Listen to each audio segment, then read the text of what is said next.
Hello everyone, welcome to another edition of Let's Paint the Mini. So we're doing more of the Doom board game this time. We're moving on to the Mancubus here.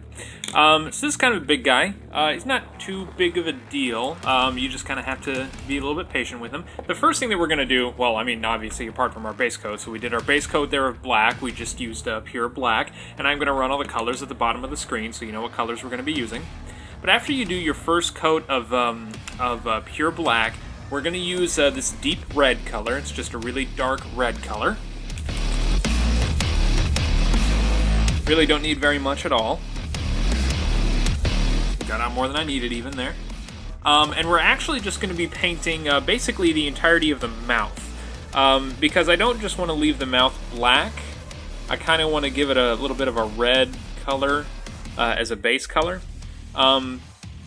You're just kind of painting the mouth and the gums. Don't be concerned at all about the teeth, because we're going to go over those with another color later on. But again, just kind of, whatever the gums, and the tongue, because he's got a weirdly prominent tongue, kind of creepy. He's got a big tongue there sticking out. By the way, I'm just using a Reaper size. I think it's either small or standard size 0 round brush here. So it's just a little itty bitty one, but it's not, micro details or anything like that.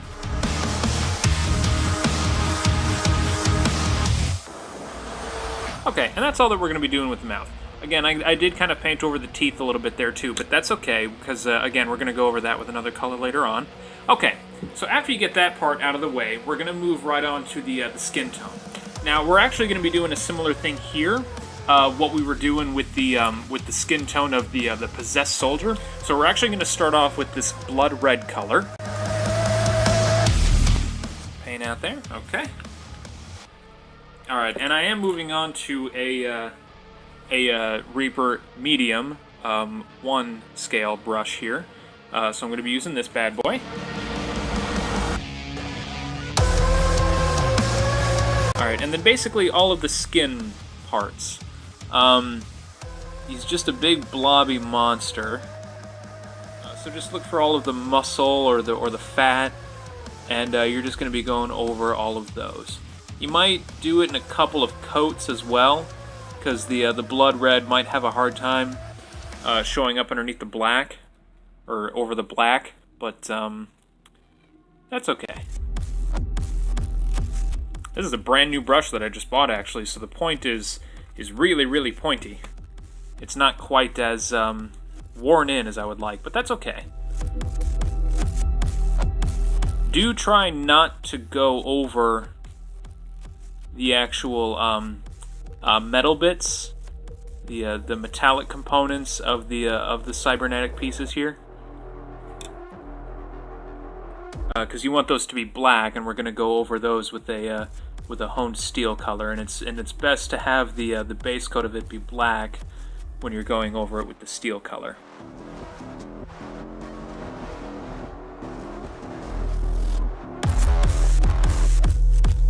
This step might take a little while, but just kind of be patient and just enjoy yourself, and just be relaxed about everything, and you'll get through it. Again, this guy's he's not too bad. You just kind of have to know the right tricks and things like that to do. It is kind of weird. I've never when I painted the first possessed soldier a while ago, even long before I did these videos, I was kind of thinking, all right, well, how can I give it that creepy, bloody, fleshy look? And I just kind of thought of dry brushing the skin color over a blood red color, which I wouldn't normally do, but it worked out. It worked out really well, actually. So, yeah, that's what we're doing. And I think after I finish this video, I'm going to move on to the Revenant as well, because we're going to be using very similar techniques for the Revenant. And for anyone who's curious, I think that I am going to go ahead and paint the Cyber Demon at some point, but I think I'm going to save that for last. For one reason, it's just he's just a big guy. For another thing, I've already painted him. I've already painted the one that I have, or I've already painted the one that I have that I want to paint. So I'll need to strip the paint off of it before I make a video for him. So yeah, I'm probably just going to save him for last. So don't worry, I'll get there eventually, but that's going to be in a little while. You know what? I actually am going to switch brushes. This is just taking a little bit longer than I would like it to. All right, I'm moving on to a Master's Touch brush here. This is just a 12-0 scale brush. This is just one that, I mean, honestly, it's probably, it was probably originally even smaller than the brush I was just using, but I've also used it a lot more, so the bristles are a little bit more flayed, I guess. So it just lets me cover more surface area faster, so I'm just doing this to get through this a little bit faster. That's all.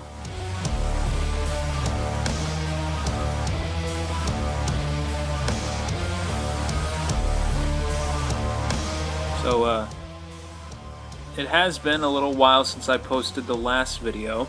That's not because I was on hiatus or anything like that. I actually had kind of a kerfluffle. It actually kind of made me a little upset, but you know, we moved on. I painted Magnus the Red, which was a really, really big Warhammer 40k mini. A friend of mine asked me to paint him, a friend of mine named Eric, and it took me a long time. Collectively, and I filmed the whole thing, and I was going to make a video out of it. Took about 6 hours, and then I even edited the videos down to 2 different videos after, you know, condensing it and doing all that. And then no matter how I condensed it, I think that it was just too much information to process, and whenever it condensed the files, it turned it into an unreadable format, basically. I think I can probably get it to work if I just condense it down to 3 or 4 videos instead of 2 videos. Because collectively, I mean, I've got like 20 gigabytes worth of video, which is quite a bit. But yeah, I had already edited it, and I had already gone through a lot of trouble, and it just, you know, like I said, it just didn't work. And I spent several... whoop, dropping my brush. I spent several hours doing all of it, collectively. And so I just kind of had to take a step back and just kind of unplug for a little while. But I'm back at it here, doing more Doom. This is just something I'm much more familiar with, much more comfortable with, and now I'm just relaxing, and feels good. Feels good to be back. Don't be really concerned about where I'm going right now, actually, which is kind of in the inside of his arms here, because you got to get at kind of a weird angle to even see him anyway. So I don't think that a lot of people are going to look at the miniature or hold the miniature in such a way to kind of look at that particular area. So don't be super concerned if you can't reach there, it's just a little awkward to get to or whatever. Okay, I think we've got most of his arms and his back.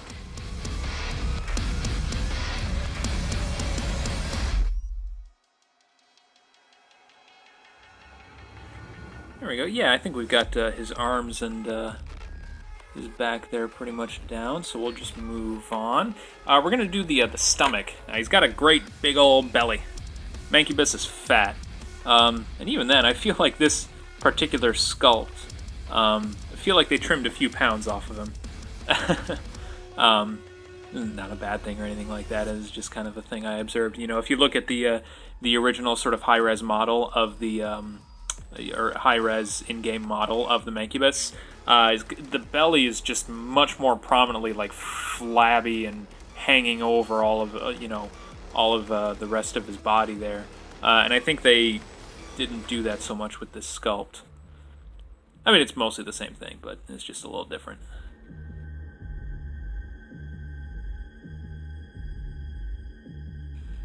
Okay, now he's got these kind of things on the side here.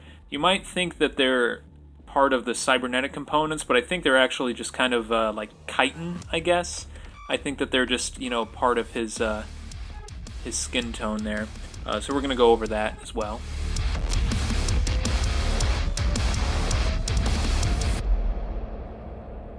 And once again, we're getting into kind of an area here that is not going to be hugely noticeable at any kind of angle, so don't be concerned if you can't reach it or you're not comfortable with getting in there or whatever. Just, right here on his kind of side, I guess, underneath his arm. But, still get it if you can.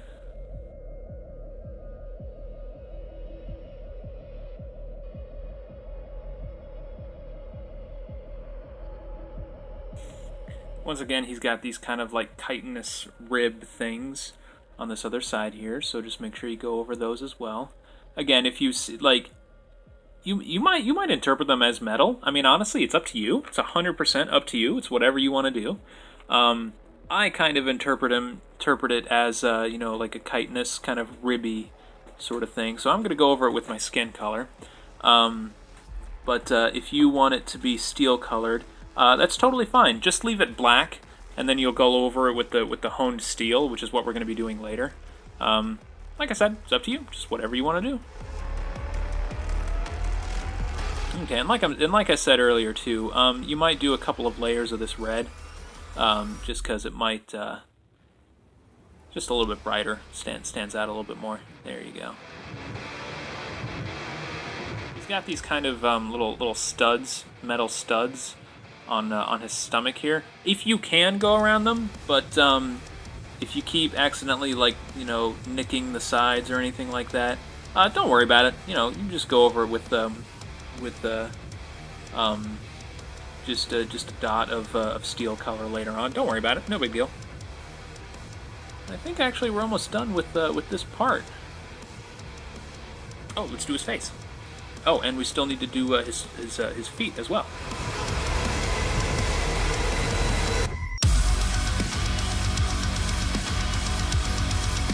Oh, as you can probably tell, like I did with all of my other Doom miniatures, I cut the base off and then I just kind of put my own, black base on here. You can do whatever you want. You can leave the base as it is. You don't have to, cut off the bottom of the miniature or anything like that, which is what I did. Or you can, cut off the bottom and put it on another base, another type of base. Whatever. It's up to you. But I'm just going to leave this base as black, just because that's kind of my style. That's what I like to do.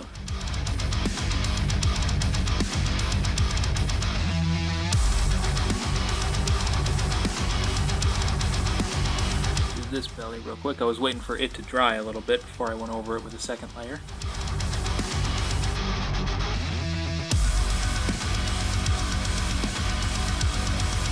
That's pretty good. Okay, so we've got that down. Let's do his face.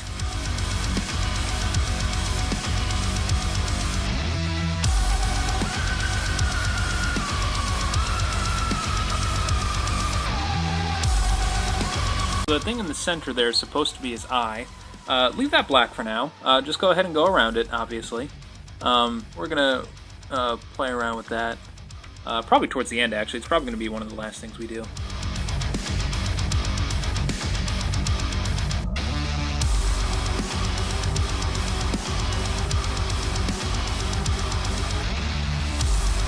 Okay.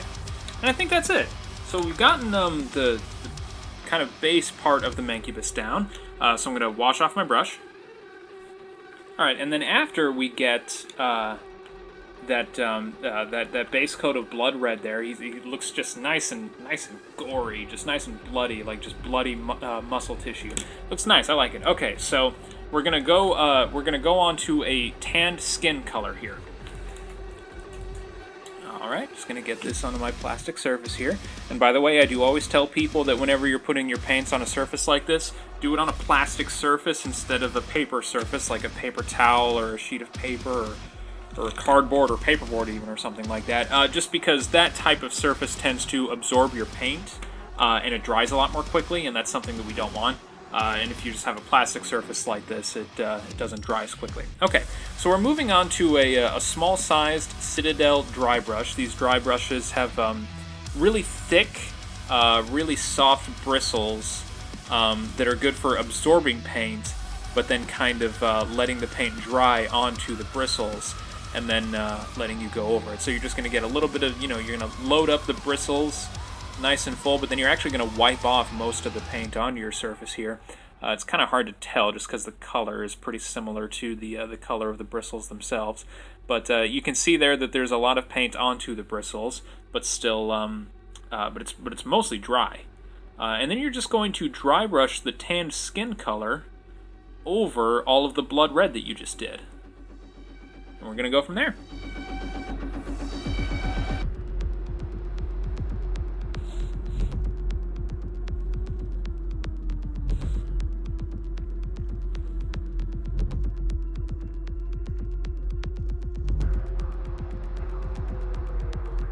There we go. That gives it a nice, fleshy, cybernetic flesh and metal, just nasty, metaphorically metal kind of thing that we're going for there. So I went and saw over the weekend. I went and saw the Charlize Theron movie called Atomic Blonde. I like that movie a lot. It has its faults. It has a few issues. The movie itself is kind of convoluted in nature. The plot is really overly complicated and kind of ridiculous. But that's probably the point. It was probably intentional because it's supposed to be a spy movie, I guess, and it was probably sort of an homage to the really ridiculous 1960s spy movies, all the classic Bond movies and that kind of thing. It does kind of detract a little bit, and the first half is kind of all over the place.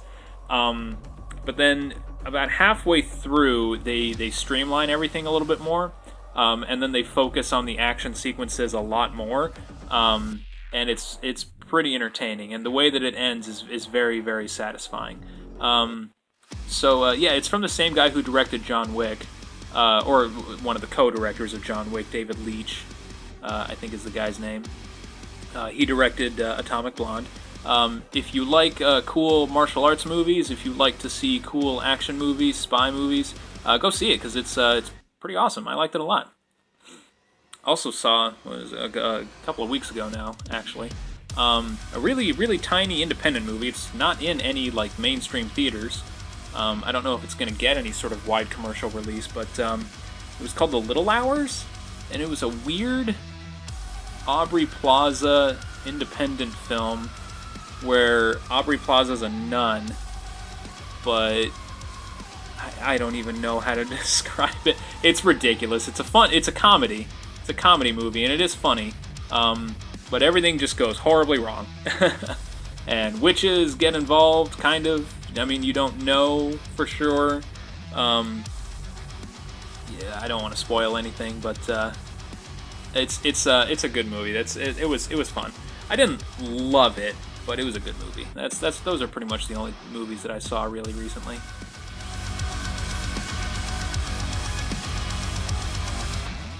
Do try not to get the tanned skin color onto the cybernetic bits. Very similar to what we were doing with the base coat of red. I mean, obviously, nobody's perfect. I mean, I'm getting it onto there too. I mean, you can see some paint right there on the side, but yeah, I mean, it happens. Try to avoid doing that because, like I said, we are going to go over that next. But it is much easier to correct paints that you get onto the cybernetic bits than it is to correct getting metallic paint onto the fleshy bits. So this is why we do the fleshy bits first.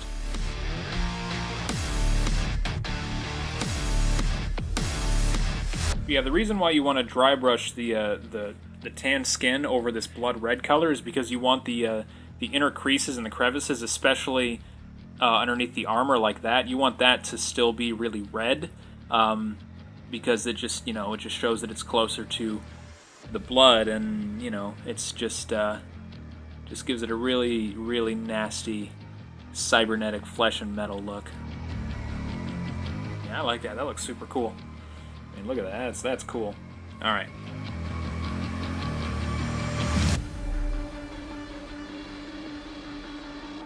So guys, I actually need your help with something. A friend and I were having a discussion about Star Trek The Next Generation, and we had a disagreement over the acting quality of Denise Crosby from Star Trek The Next Generation. I'm not going to say who fell on what side, but one of us was of the opinion that Denise Crosby was really, really terrible, and the other was of the opinion that, yeah, Denise Crosby was pretty terrible, but Troy was worse. Marina Sirtis, I guess. And after we were talking, I said, watch the pilot episode and look for this. And so we were talking specifically about the pilot episode, and I want to get your guys' opinion. Whose acting was worse in the pilot episode? Was it Tasha Yar, or was it Counselor Troy? Like I said, just to, make it completely, fair, I don't want to say who fell on what side, so I don't want you to, give whatever answer that I feel, just to, appease me or anything like that. But yeah, let me know in the comments who you thought had worse acting in the pilot episode of Star Trek The Next Generation. Denise Crosby, who played Tasha Yar, or Marina Sirtis, who played Counselor Troy. I think it's just a subjective thing. I don't think that it's, objectively one is better or worse or anything like that. I mean, all of the actors were still finding their stride in the early seasons. I mean, all of the characters acted pretty, irrationally and overly emotional and stuff like that. Part of that was just the time. I mean, like, that was just television from that time, and also it was supposed to be like a fantasy, space opera thing, so that's what Star Trek was. But yeah, let me know in the comments who was worse, Yar or Troy, in the pilot episode. Just the pilot episode, nothing beyond that.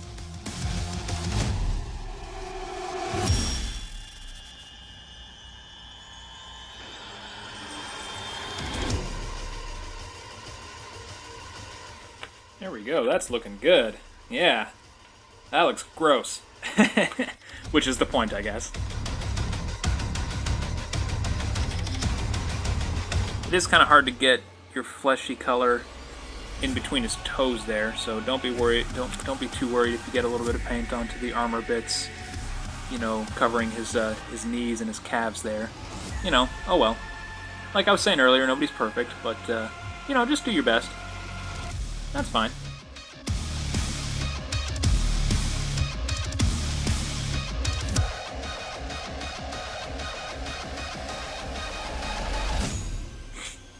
Okay, and we've got all of the feet there. That all looks pretty good. Alright, and then let's just do the face for last.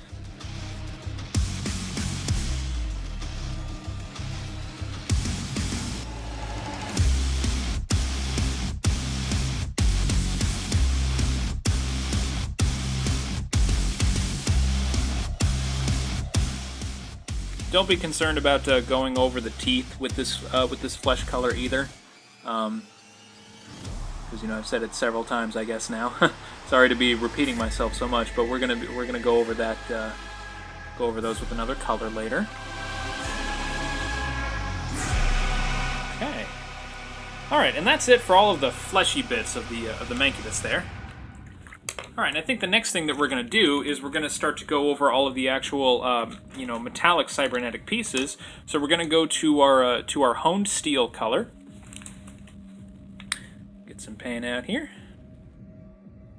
Okay, and then we're just going to basically be dry brushing the steel color all over all the cybernetic bits, the same way that we were doing the tan skin color onto all the blood red bits. So we're just going to be taking this honed steel, loading up the brush, wiping off most of it, and just going over all of the cyber parts.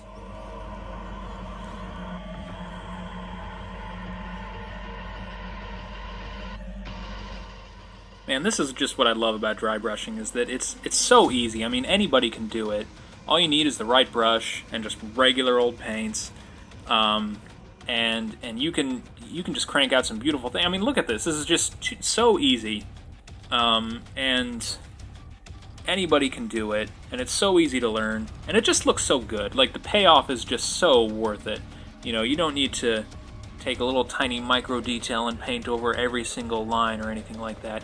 I mean, yeah, dry brushing is ultimately just, it's not like the most perfect painting method, but it's just so satisfying in terms of the effort that you exert and the payoff that you get. It's just my favorite thing to do about painting miniatures. So satisfying.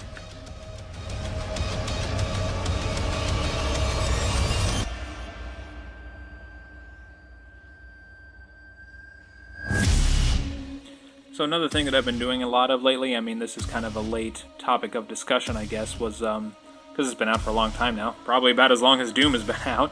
I've been playing a lot of XCOM 2 lately. I guess it's kind of relevant right now because the expansion pack is coming out.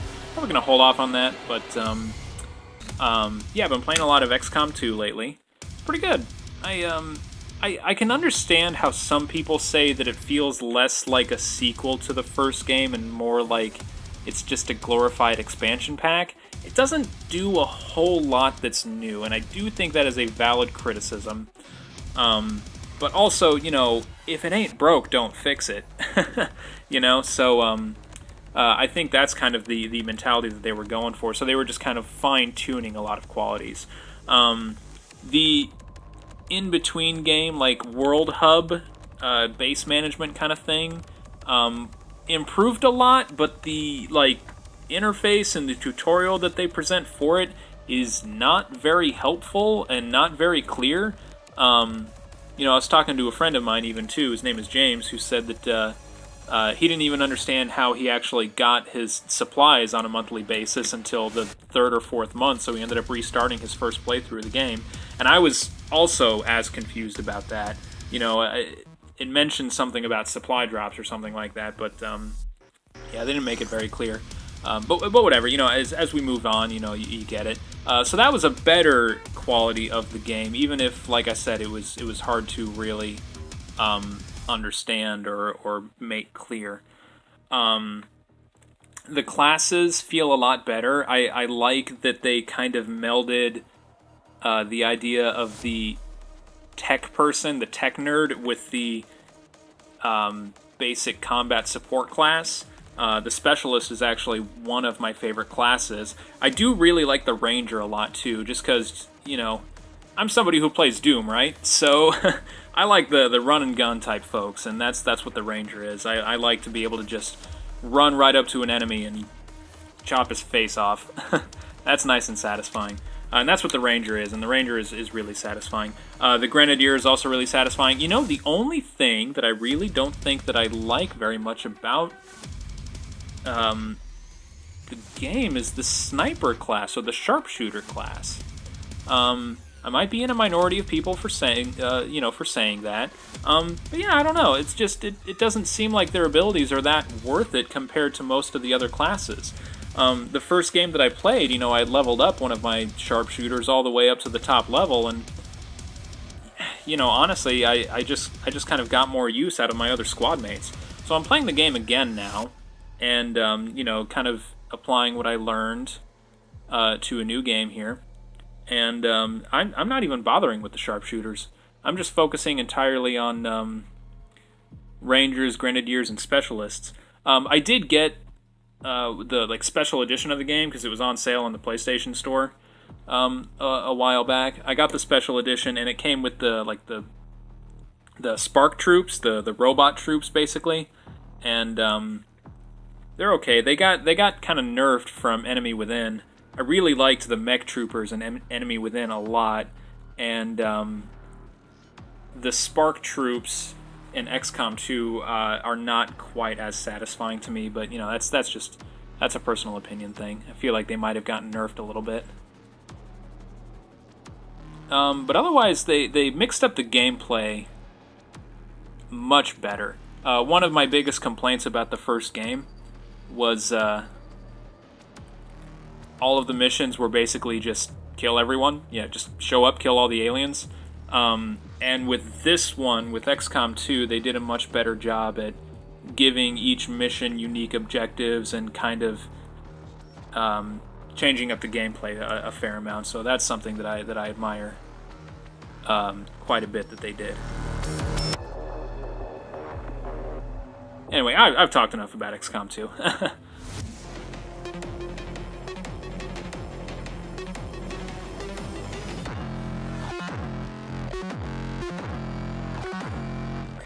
he's coming along. You know, honestly, I think we're almost done. We're just going to kind of wrap up with some small details after we get all of this done. So I need to get this whole arm cannon. I think I need a little bit more paint, though. Getting a little bit more paint out there.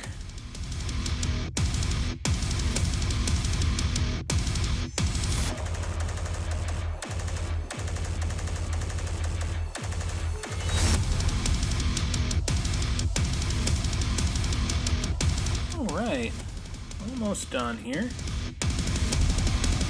Yeah, and I think that'll do just fine. Something that you can do if you want, you certainly don't have to, is that you can basically go over everything that you just did there, all of the honed steel, with like a polished silver or a much lighter silver color. Oh, like here, just to kind of put it into perspective.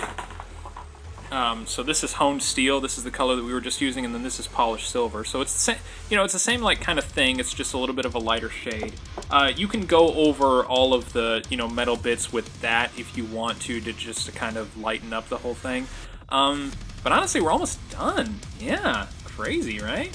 I think I might even just leave the little toenails there black. I kind of like that kind of color there. It kind of has this sort of glossy talon kind of look. But we're gonna move on to man, I really do use this for all of my videos, don't I? This leather brown color, and we're going to go over the teeth, just because it's got a nice little bit of a yellowy kind of color to it, but it's also kind of bone-like. I really like leather brown as like a teeth color. I'm using my small size Reaper Zero brush here. It was the same brush that we were using to do the mouth, and you're just going to go over each little tooth individually.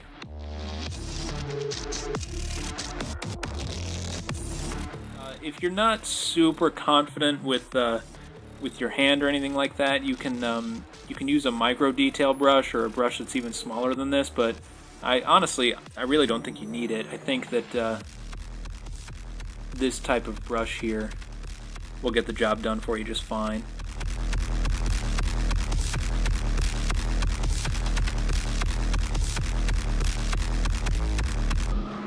There we go, that's the kind of bottom layer there, and we're just going to do each tooth up top here individually.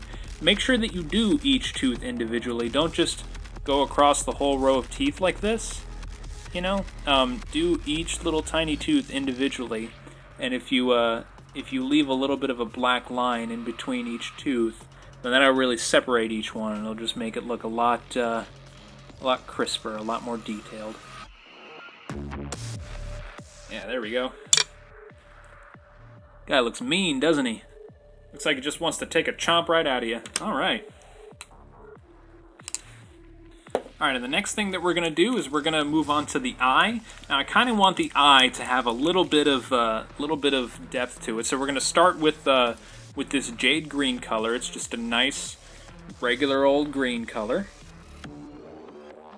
Don't need a whole lot. Then we're just going to use that same brush that I was just using, our small size 0 scale brush. And we're just going to kind of lightly go over the eyeball.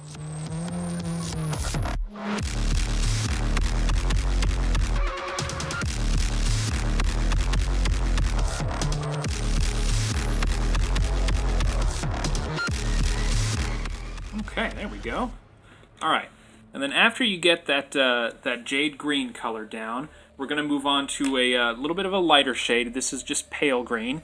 It's very similar, but it's a lighter shade. Again, it's I'll put it even right next to this here just to kind of show you the comparison there. Yeah, that's what we're going to be doing. And then we're just going to be using the exact same brush again. I washed it off just a second ago, but just going to kind of dip my brush in there a little bit. Now, you don't want to cover the whole eye with this, actually. You're basically just going to do kind of the center. And then just kind of really slowly work your way around the eye. And that way, the rim, I guess you could say, of the eye will be a little bit darker, and then the center will be a lot brighter. And that will give it a little bit of depth, which is what we want. Yeah, And there we go. That's it. I mean, you really don't need that much. You just need a couple of little tiny dots. Pretty much. There we go. Looks like that's about it. Okay. Let's go over a little bit of small details that we probably overlooked with the body. So I'm going to go back to the honed steel color. Again, don't need very much, and then I'm just going to use that same brush again. And those little dots that I was talking about earlier on his body, we're just going to go over those really quickly.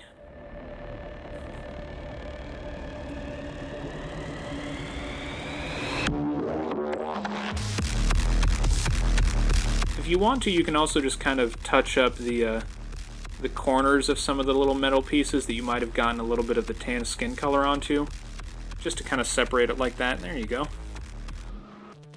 And you know, I'll even do it right here.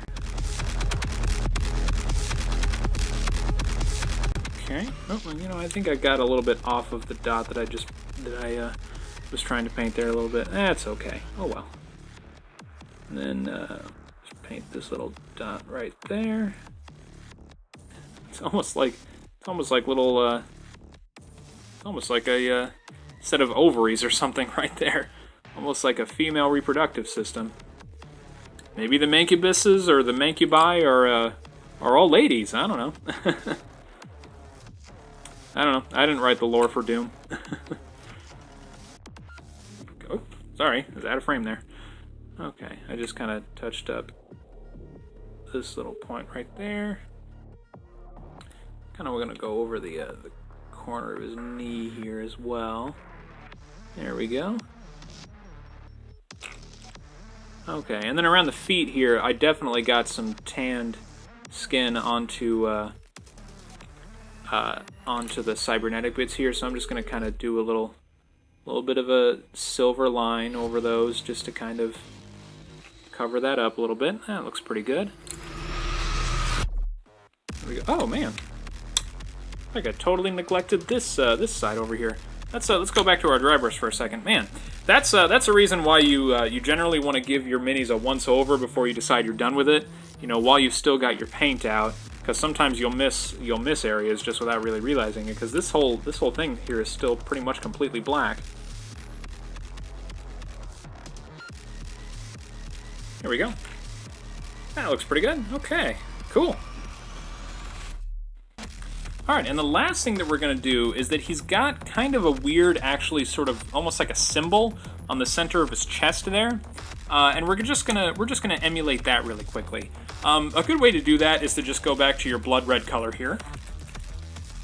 That paint right there might be a little bit dry, so I'm just gonna get out a little tiny new drop here. Okay. Alright, gonna go back to our small-sized 0 brush here. And then you're just going to try to emulate that little, that sort of design, where it's almost like, you know, the left side is a C and on the right side is a backwards C. You know, like 2 little crescent moons, I guess. Don't be afraid to make this nice and thick, because you're actually going to go over it with something else here in a minute. Okay, that's one side.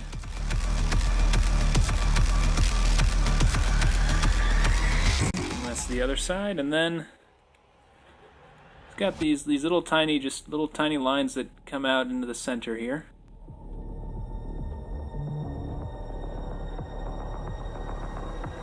There we go. It's kind of hard to tell, but like I said, this is the first part. That's the first part. Let that dry before you move on to the next thing. Alright, and then after that gets nice and dry, you're going to take a... I normally like to use sun yellow, but I don't have a lot of sun yellow right now. I've got a lot of this lemon yellow. So I'm using lemon yellow here, but you can use sun yellow instead. Whoops. Dropped my paint. Let's wipe that off. Okay. So like I said, we're just going to get out this little bit of yellow color here. I didn't even need that much. Gonna go back to the same brush that I was using. For this part too, you might even, if you want to, you might use a little itty bitty tiny micro detail brush, but I think I'll chance it with this here. And then you're just gonna really lightly, in a really thin line, go over the red that you did with this yellow. And that'll give it kind of a sort of glowing light kind of look, which is what we're going for. Because the symbol itself is like it's like it glows. It's like a light on his armor, I guess you could say. So we're gonna try to emulate that a little bit.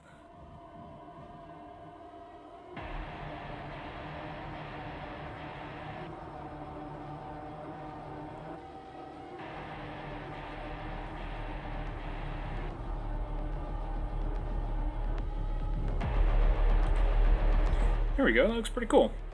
Yeah, if you got yellow as the primary color, and then you've got just a little bit of red behind it, that really makes it pop, that really makes it stand out.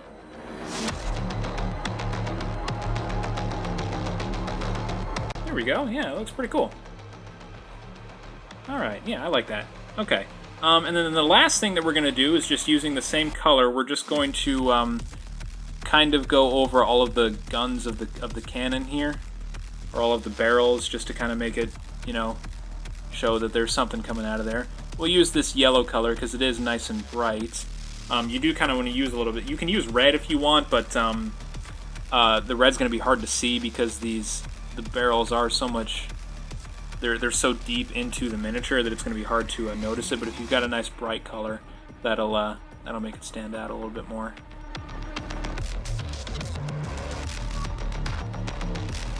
Pretty cool, alright. A little bit onto the side here as well. That one's kind of weird because it's kind of coming out at a little bit of an angle. No big deal. Just kind of come at it from the same angle.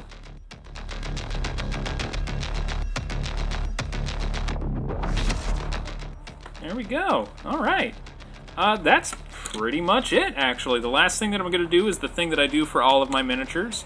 I always coat all of my miniatures in a layer of matte varnish.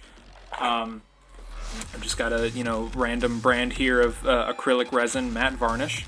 I'm actually running out of this stuff. I need to get some more.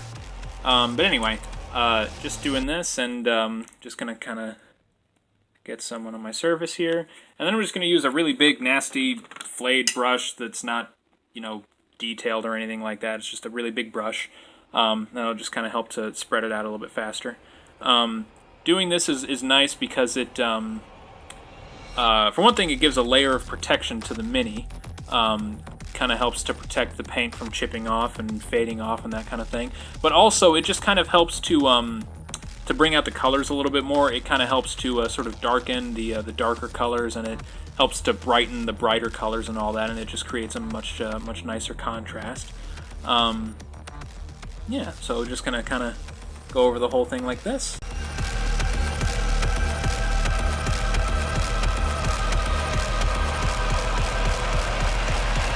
Alright. That's pretty much it. I think I got them all. Okay, and yeah, that's... Oh, make sure that you do wash off your brush pretty quickly afterward, because even though I am using a nasty old brush there, you just don't want it to dry on your brush, because it will dry to a sort of thick kind of thing. You don't want it to get stuck in your brush there. And that's it. That's the Mancubus from Doom. Thank you everybody for watching. I will do more miniatures from the Doom board game. I'll probably do all of them over time, but yeah, if you wanna check those out, go ahead and throw this video a like and subscribe. I really hate saying that kind of thing, but I kind of need to, I guess, if I want to get my numbers up. But again, thank you everybody for watching so much, and we'll see you next time. Bye.